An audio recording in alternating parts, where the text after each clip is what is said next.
Hello everyone and welcome to a new video on my channel. I'm Adam and Merry Christmas. This is a late Christmas video. I am sorry about that. I did plan to record this video before Christmas and upload it for Christmas because this is my Christmas present to you guys and also Lucas, along with anyone else that decides to watch this video. Yeah. I am recording this on the 29th, so technically not a Christmas present anymore, but at least it's out in December, not January. And just so we know this is a Christmas video, we're going to have a little hat. There we are. I had this since last year. I did not wear it last year though. Now I am. I'll probably wear it a lot more next year though, if I still have it. So this video is ranking, in case you couldn't tell by the title, is ranking all the Spider-Man movies from my least favourite to favourite. That includes the Sam Raimi Spider-Man trilogy, the Mark Webb Spider-Man duology, The Amazing Spider-Man, along with Spider-Man Homecoming, Far From Home, No Way Home, with Tom Holland as the main Spider-Man actor, and Spider-Man Into the Spider-Verse, along with Venom. Now, I would include Venom 2, Let There Be Carnage, but I actually have not seen that, so I can't do that one. But I think 10 films is still a good thing to rank. I have not actually written this order down, so if I do accidentally say another a repeat film, then my bad.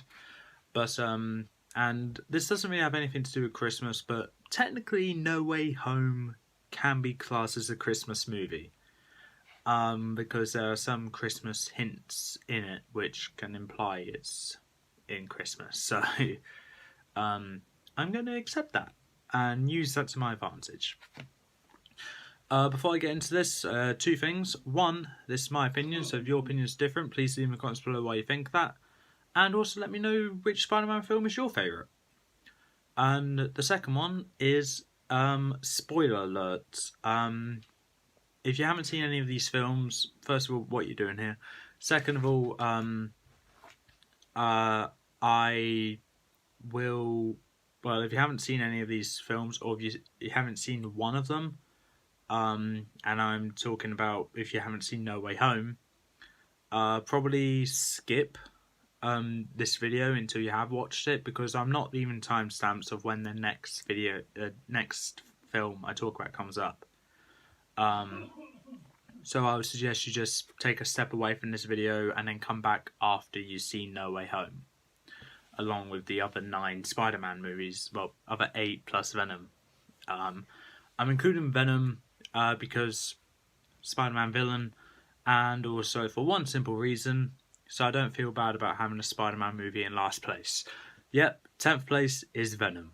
Now, the problem with Venom is that, unfortunately, it suffers from something called a lack of a story. It doesn't really have much of a compelling story, as it doesn't really grasp my interest. I think Venom is a cool character, and Tom Hardy does a great job at playing Eddie Brock. There's nothing to the story which makes it feel captivating and such. I find it hilarious, which is the only good thing about it. There's nothing else about it which I can really say with 100% certainty that I love about Venom. I like the film, I like the others a lot more. And Venom, I love the character, I would hope that Venom 2, Let There Be Carnage, has a story and is just as funny. If so, then Venom has been restored. Moving on to 9th place, we have Spider-Man 3. The third and final movie from the Sam Raimi era, with Tobey Maguire as Spider-Man and thing that drags this movie down is the amount of villains that's in it. There's Venom, Green Goblin, Harry Osborn style, and Sandman. Whilst Sandman, I thought was actually an okay version of villain, and I kind of enjoyed watching Sandman. I'm not really a big fan of when it comes to the Green Goblin, Harry Osborn style, because he's already overshadowed by the superior Green Goblin, and I won't even deny Green Goblin from the first Spider-Man movie is the best villain. Whilst he's not my favourite, he's the best. And you can't change my opinion there. So he already has that flaw there. Not to mention, Harry Osborn gets amnesia in the first half hour of the film, and then doesn't come back as the villain until almost an hour later, only to almost immediately go to the good side. Why? It's a wasted character, in my opinion. And whilst this Green Goblin version of the Green Goblin isn't the worst, we know which one the worst is. It's not far off from being a bad version. The only thing which this Green Goblin has is that he has previous movies as character arc, whilst the Amazing Spider-Man's Green Goblin doesn't. And then we go on to Venom. Venom is one of my favourite Spider-Man villains. However, I think the Sam Raimi trilogy done it dirty. While Sam Raimi did not want to have Venom as the villain, or as a villain in this movie, and just wanted Sandman and Green Goblin, Sony kind of demanded Venom as he's a fan favourite villain, obviously. So Sam Raimi had to try and merge all three of these villains together to try and make a movie. And what we got is a villain which had amnesia for most of the movie, a villain which is underdeveloped, but kind of ended on a good, sweet note with Sandman, and then Venom. Venom appeared at the beginning of the movie and did nothing until almost an hour in. Which is another thing I have a problem I have with it. It spends half an hour to 45 minutes setting up all three villains, only for one to get amnesia, one to pretty much do nothing and not make the proper Venom appearance until over an hour in, and the other one, what does Sandman do? Oh yeah, he actually did something. And then he gets murdered. So, murdered. Spider-Man 3, in my opinion, is a mess, and if Venom wasn't on this list, it would be last place.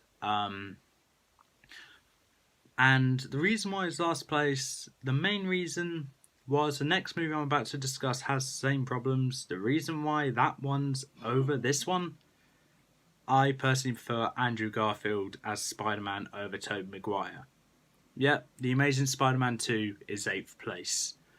Now, as much as I love Andrew Garfield as Spider-Man, I need to be fair when I say that The Amazing Spider-Man 2 is I was about to say part of the garbage, but I still like the movie. It suffers from the same problem Spider-Man 3 has. Too many villains. The main problem is that one villain is drastically underdeveloped, one is barely there, and the other is Green Goblin. So the drastically underdeveloped villain is Electro, and like with Sandman, I like Electro. And I would have wanted him to feel more developed. Whilst he is more developed than Sandman, having a backstory, and both of them weirdly getting their powers by falling into something. They don't have much development after that, and then Electro goes boom at the end. Then we have Rhino, who's barely in the movie. He's at the start and at the end, and that's it. Probably a grand total of 10 minutes if the actor's lucky to be on screen. and I think Rhino would be better not in this movie. And then there's Green Goblin. Honestly, just a mess. I get that Mark Webb was trying to go for the more goblin-like appearance for the Green Goblin, but it didn't hit a home run, let's say, because we didn't have that backstory arc that Sam Raimi's Harry Osborn had.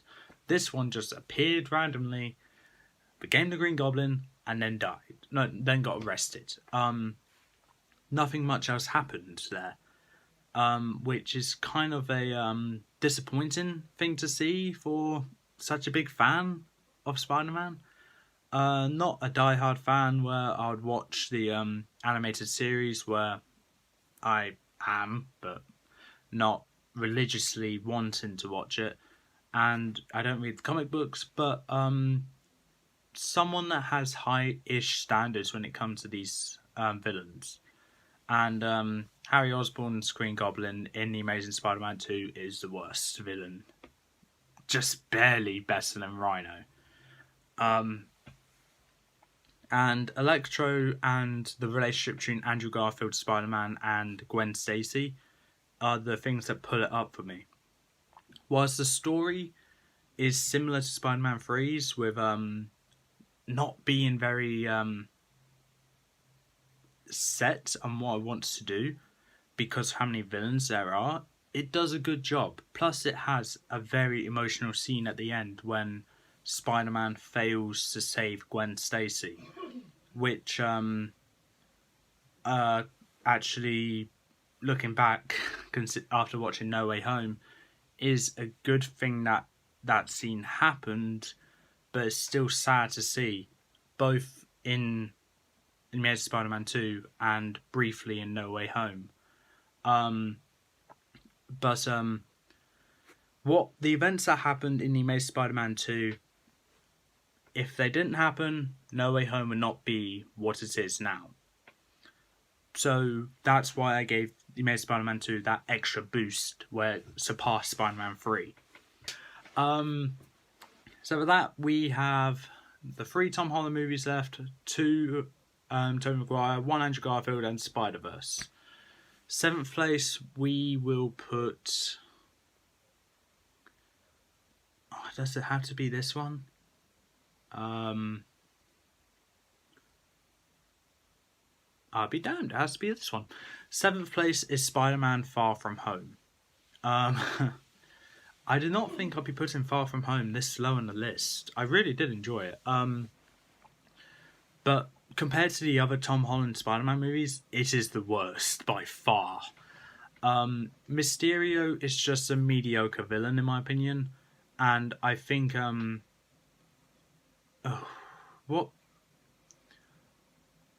I think his whole motivation for doing what he's doing is the reason why I don't like him as much as others, because he's fueled by anger and revenge to get back at Tony Stark. Which causes him to create an Avenger level threat and then destroy it all on his own just to earn that title.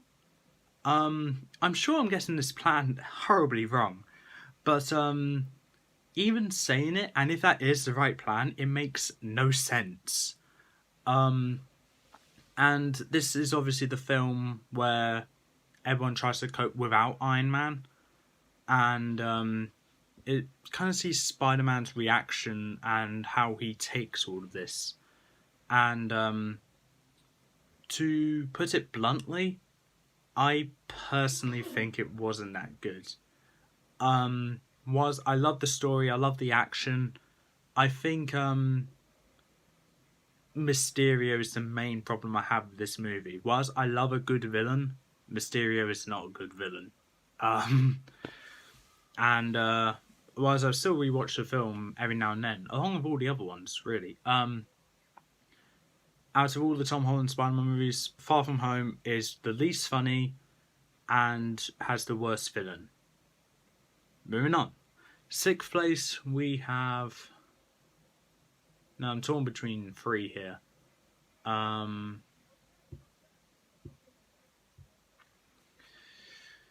Sixth place, I will need to put Spider-Man Into the Spider-Verse.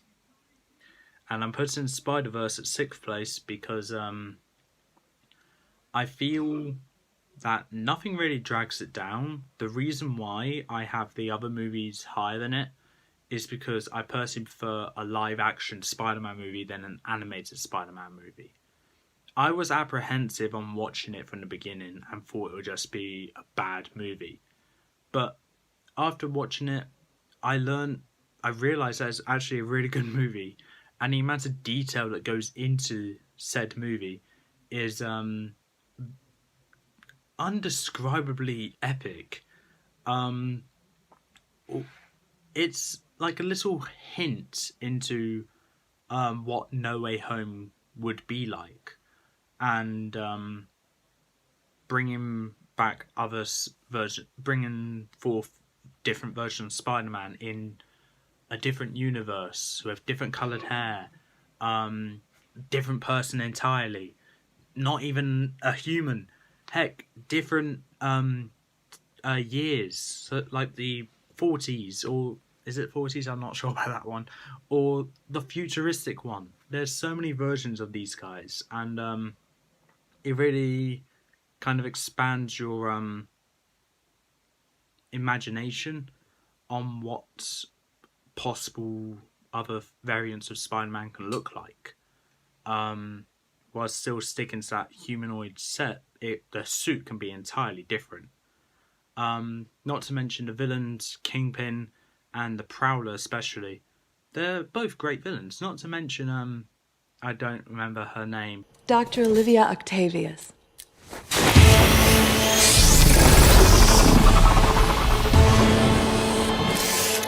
It's not Doc Ock. My friends actually call me Liv.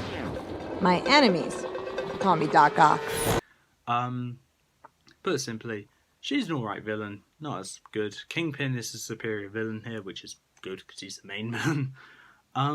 But I wasn't really focused on the villains here. I was more focused on the story of Miles Morales trying to fit in with the other Spider-Man/woman, and also trying to save the multiverses from collapsing in on each other. And whilst this is the biggest threat that's happened to in any of the movies, I think it's just, if it was live action, it would have been a hell of a lot higher. The reason why it isn't no is because everyone knows it would have been bad. So being animated and winning an Animation of the Year award, I think, is no laughing matter. And so I had to give respect to it and say it's a great movie. And I put it just below the middle of the list because I simply prefer the others more, because I have more nostalgia, attachment, or, for one in particular, sense of fulfillment and completion in them. 5th place, we have the debut episode of one of the Spider-Man actors, and that is Spider-Man. Yep, 5th place is the original Spider-Man movie. Yeah, 5th place is the first Spider-Man movie with Tobey Maguire. Now, like I said, here's the real truth. Green Goblin, excellent villain. Impressive! The best one. Now, but what else does it really have? The start of a good arc with Harry Osborn that ultimately flops in Spider-Man 3. Yeah, it has that. A love interest for Spider-Man. Yeah, sure. A good origin story. Yeah, okay. Is it amusing? Kinda. Is it funny? Same as amusing. Does it get overshadowed? No, because it's the original. It can't get overshadowed. Is it amazing? No. there's a lot of things I can say about the first Spider-Man movie, but the reason why I had to put it in fifth place is because I simply either liked the other movies more, or I have nostalgia towards them. Because was this Spider-Man movie was the first for so many other people into this franchise, this one wasn't my first Spider-Man movie. My first one is yet to be revealed, and thank God it's a good one as well. But unfortunately for Spider-Man 1, Tobey Maguire's debut movie is unfortunately my least favourite. Like I said, Green Goblin, best villain. Can't stop that. Impressive! Willem Dafoe. Excellent. The legend that he is. And there's so many iconic lines from there. We'll meet again, Spider-Man! The itsy bitsy spider went up the water spout.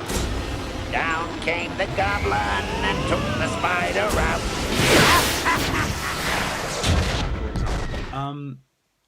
I find myself quoting this one along with Spider-Man 2 quite a lot. But there are other stuff I quote a hell of a lot more, though. But unfortunately, Spider-Man 1, 5th place. Still halfway. Top half, so that's good. 4th place, we have Spider-Man Homecoming. Tom Holland's debut Spider-Man movie. And this one is, in my opinion, the most down-to-earth one there is with an Avengers level threat. So out of all the Spider-Man movies, this one feels the most down-to-earth, the most enjoyable to watch. But it also has a threat which is an Avengers level threat with the Vulture stealing Chitauri materials to continue running his underground business of ultra powerful weapons for, as the Doctor says in Doctor Who, a level 5 planet, which is against the Shadow Proclamation. Mixing Doctor Who with Spider-Man, trust me to do that. And I like the fact that this version of Spider-Man seems so much more energetic, where during the first scene where he's dressed up as Spider-Man and going around the city to stop crime and help other people, right when the song kicks in, you can see how energetic and enthusiastic he seems as just jumping around from place to place. And that's originally what I liked about this movie and why it was at one point my favourite. But then, after rewatching the entire series, after one movie, it went down. After another movie, it went down. After watching No Way Home, guess what? It went down. Spider-Man Homecoming was my favourite Spider-Man movie, but it's gone down 3 spots by 3 other movies. One of which has Tom Holland, one of which has Tobey Maguire, and the other one has Andrew Garfield. So, there's a lot of debate going on which Spider-Man is the best. And 3rd place, with my opinion of the worst Spider-Man as well, but also my favourite one is The Amazing Spider-Man 1. The Amazing Spider-Man 1, in my opinion, is the best debut Spider-Man movie for each actor. With Lizard as one of my favourite Spider-Man villains, especially with the iconic line of Poor Peter Parker. No mother, no father, no uncle. All alone. He's not alone. I honestly love that line from Lizard. Dr. Curtis Connors, great character, great actor as well. Rhys Ifans, brilliant. Great choice. And Andrew Garfield as Spider-Man. some people might say he's too cool to be Spider-Man, which is kind of a good thing, but kind of a bad thing to be told that you're too cool to be Spider-Man. He has that whole geekness level, but unlike Tom Holland and Tobey Maguire, he doesn't show it. He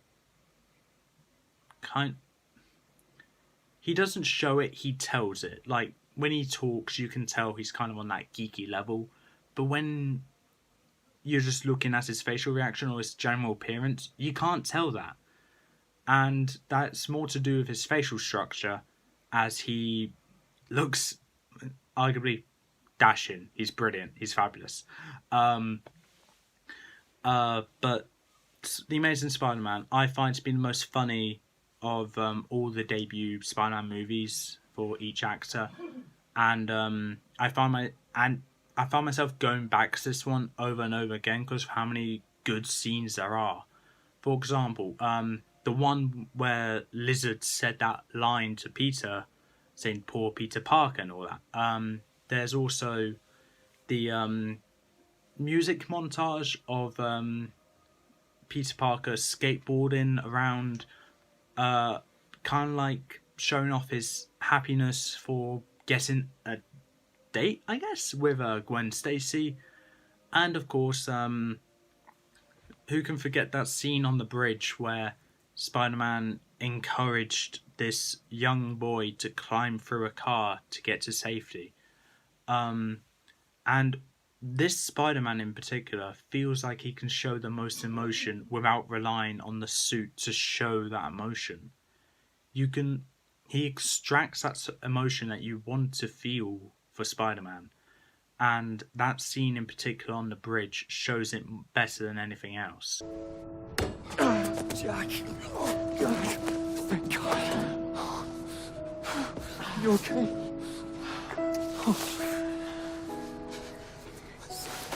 My son. My son. My son.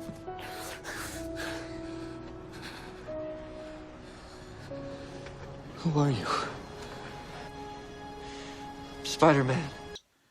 And another reason why it's third place, nostalgia. Yep, this is my first Spider-Man movie. What do you want from me? Well, as I watched it when I was younger and not had much of an attachment to it, those scenes stuck out so well to me. Especially that car scene on the bridge. Those scenes stuck out so much to me where I'm just like, okay, I don't remember the movie. I know it's a Spider-Man movie. I don't know which one. But that is my first one. I say to lots of people that Homecoming is my first one because that's the first one I watched and remember lots more about. But really, The Amazing Spider-Man 1 is my first movie. My first Spider-Man movie, at least. I had to give it third place, though, because the other two are simply more superior. One for a villain standpoint and one for the general movie. Actually, both for the general movie. They're both great. Second place, I'm going to say is Spider-Man 2.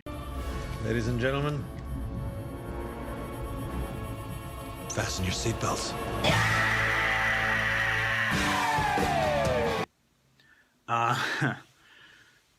Don't get me wrong, I love Spider-Man 2. It is a masterpiece for Tobey Maguire and the best of the Sam Raimi trilogy. Continuing on the Harry Osborn arc.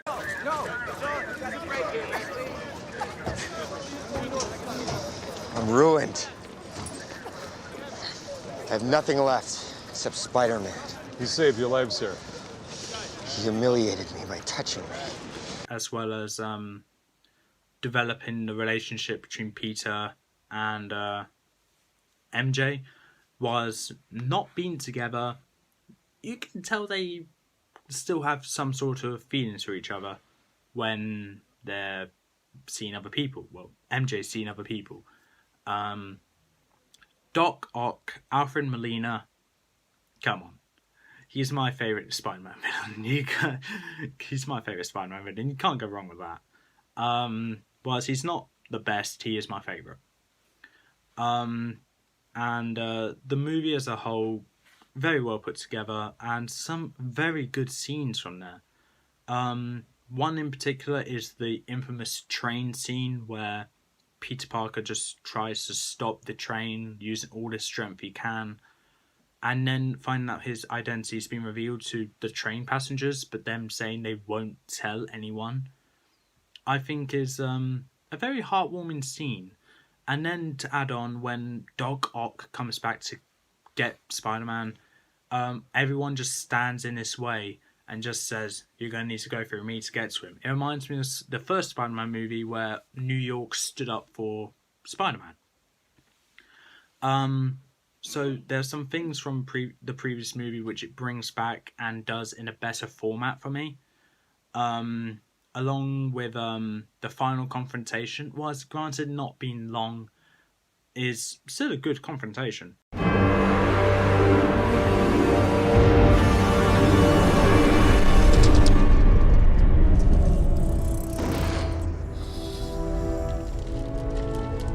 It was my dream. Sometimes, to do what's right, we have to be steady and give up the thing we want the most. Even our dreams.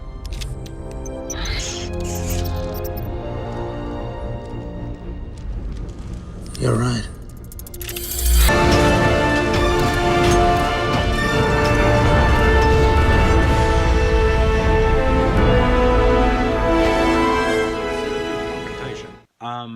I enjoyed it, and the last line from Doc Ock in that movie, I will not die a monster.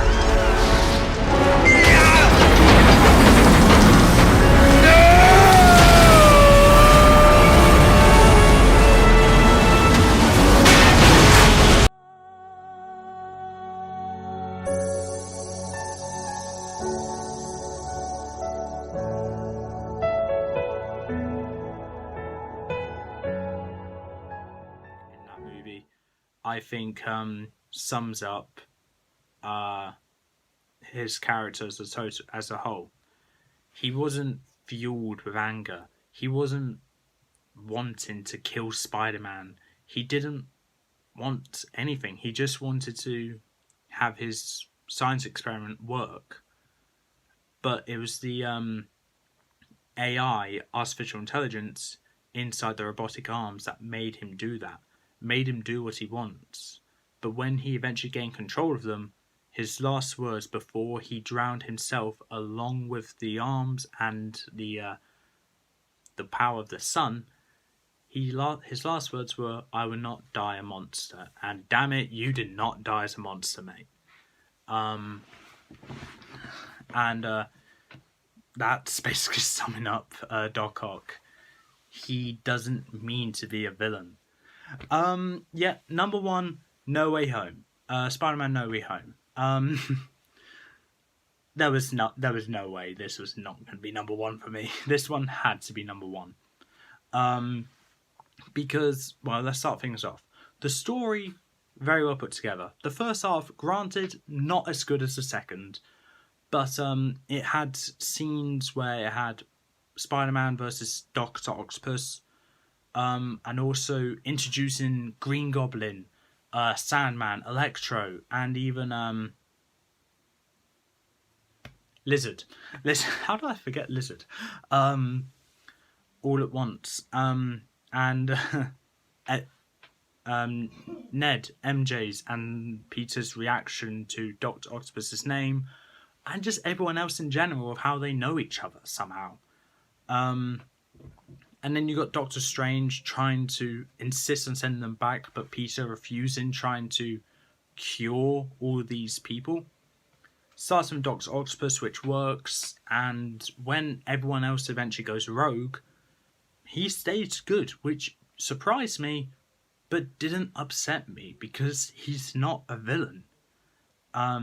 The robotic arms make him the villain. Which is why Dr. Octopus is actually my favourite villain, because he's not a villain. And then we get that scene where Ned and MJ, well, Ned especially, bring Andrew Garfield and Tobey Maguire into Tom Holland's universe. And then every scene that they're in is either completion of the childhood, funny, or just flat out amazing. And you even have some scenes where Andrew Garfield doesn't feel like he's as good as the others, which so many people think about. But in my opinion, he's my Spider-Man. He's the one I started off with, and as Toby said, he's amazing. Whilst he hasn't fought any aliens, he hasn't gone to space, he's not in a team called the Avengers, which they think is a band, which actually really made me laugh. He's still the Amazing Spider-Man. And while some people think Tobey Maguire is the Amazing Spider-Man, I'm sorry, hold on. Andrew Garfield's titles actually has the Amazing Spider-Man in it. Tobey Maguire's doesn't. Andrew Garfield wins. In my opinion, Andrew Garfield is the Spider-Man.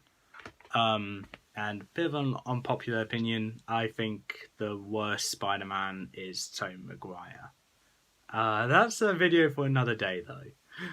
Because I think I already made some enemies here. But another thing with No Way Home, it has that great power comes great responsibility scene, this time from Aunt May. And after she said that, when I watched that in theatres, I realised that whoever ends up saying that line ends up dying. And unfortunately, I was right. Which I'm not happy to be right about, but unfortunately I was. But I'm kind of glad it happened because it had to, and it gave Tom Holland that as Spider-Man that motivation for revenge. And who else to get revenge on than Green Goblin? Which comes to the end of that final fight where Peter Parker, Tom Holland, was about to kill Green Goblin with his glider, but Tobey Maguire steps in and stops him. Which not only shows equal strength between both of them, not Tobey Maguire being stronger than Tom Holland. I'm not going to accept that. I'm accepting them all to be equal in strength, and that's a good thing to see. But it also shows the evilness of Green Goblin, where when Tom Holland lets go of the glider, Tobey Maguire instantly gets stabbed in the back, literally backstabbed by Green Goblin. And then whilst Andrew Garfield is tending to him, Tom Holland cures Green Goblin, and then sends, with the help of Doctor Strange, sends everyone back to their own reality. Green Goblin, Lizard, Doc Ock, Sandman, and Electro, all of them cured. Which ends on a great note. Then the final scene with all the Spider-Mans in it. It's a great scene. There's so many great scenes here. And to have them all just bid farewell to each other, icing on the cake. And then it ends on a bittersweet moment where the world is saved. Everyone is not out to kill Peter. However, it comes with a cost that no one remembers him. Which makes me question, is he still an Avenger? I would say so. Spider-Man's the Avenger, not Peter Parker. But yeah, it's a great movie that brought all kinds of emotions out from me. And it feels great to see the original actors for each respective villain and Spider-Man back. And one particular scene in particular, which I loved, is the scene where Andrew Garfield catches MJ from falling off the Statue of Liberty. Because he was able to catch her, and the emotion that Andrew Garfield shows just shows that, okay, he can do it. He's redeemed himself from failing to catch Gwen. But he knows this isn't the same thing, though, because at the end of the day, he's still not going to forgive himself because he still didn't catch Gwen. He saved Tom Holland's girlfriend, which, yes, is good. But he redeemed himself, but he still doesn't forgive himself, let's say. But to prevent this video from going 45 minutes long, that is all for this time. That's my ranking, and I think I spoke about No Way Home more enough. It's a great movie. I highly suggest you watch it, and if you have watched this entire video without watching No Way Home, 1, what is wrong with you? 2, okay, I just spoiled the movie for you. I did give you the spoiler alert, so don't even bother commenting, why do you do this? Because I told you about the spoiler alert. But with that being said, that's all for this time. Till then, peace out.